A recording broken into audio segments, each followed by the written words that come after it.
Good evening and welcome back. I want you to take a look at these words: fundamentally broken, neglected, mistreated. These are all the words of medical experts, doctors who have been hired to inspect state prisons as part of a class action lawsuit. Your tax dollars are being used to pay for prison health care. Your tax dollars will also pay for lawsuits when prisoners suffer because of lack of basic medical care. And tonight, a prison nurse is blowing the whistle, claiming that patients are dying. The allegations are damning. People with ongoing diagnoses like leukemia or diabetes or complications to some serious illnesses. You're saying some of those patients are just being delayed care? Absolutely. Corizon is a private company hired by the state of Arizona to provide health care to prisoners. This is Julie, a current prison nurse employed by Corizon, a company she says is cutting costs, cutting corners, and ultimately cutting short the lives of patients. Inmates that needed cancer treatment, and they were delayed. How long were those patients delayed? One that could say anywhere from, once again, 30 days is when they were supposed to be seen. They could be 60 days, 90 days, 4 months, 6 months. Do you believe that some of these patients could have died because of delayed care? Absolutely. The state pays Corizon hundreds of millions of taxpayer dollars to provide health care for inmates.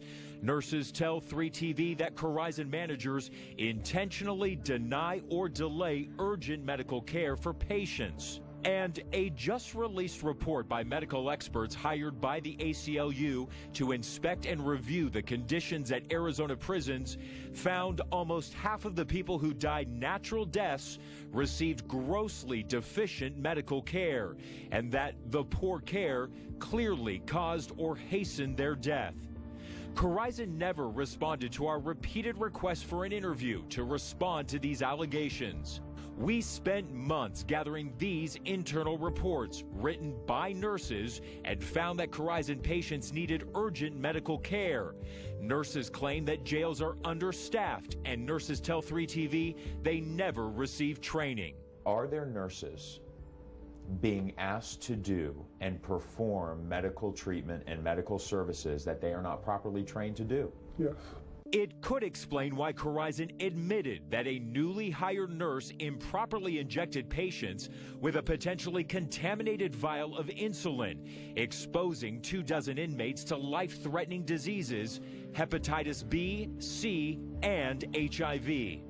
At a recent inspection, a medical expert reported exam rooms lacked basic medical equipment that was broken, covered in dust, and had not been repaired or checked in more than a decade. They were set up, I think, to fail. State Representative Chad Campbell says Corizon cut corners to make a profit.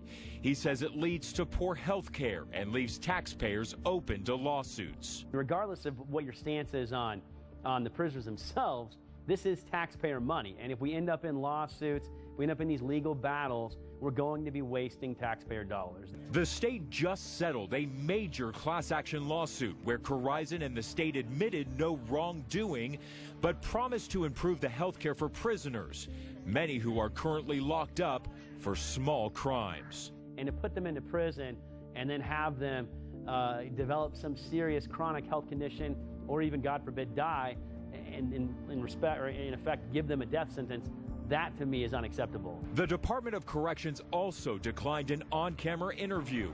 Instead, sent us an email that reads in part, quote, "The incident reports have been addressed. Review and oversight assure that all medical staff work within their respective scope of practice. Medical staff are encouraged to bring concerns to their supervisor's attention." Have you ever feared that you would lose your job when you would raise a concern? Yes, absolutely. Have you ever been bullied? Yes. Julie says she was disciplined by Corizon for writing up reports.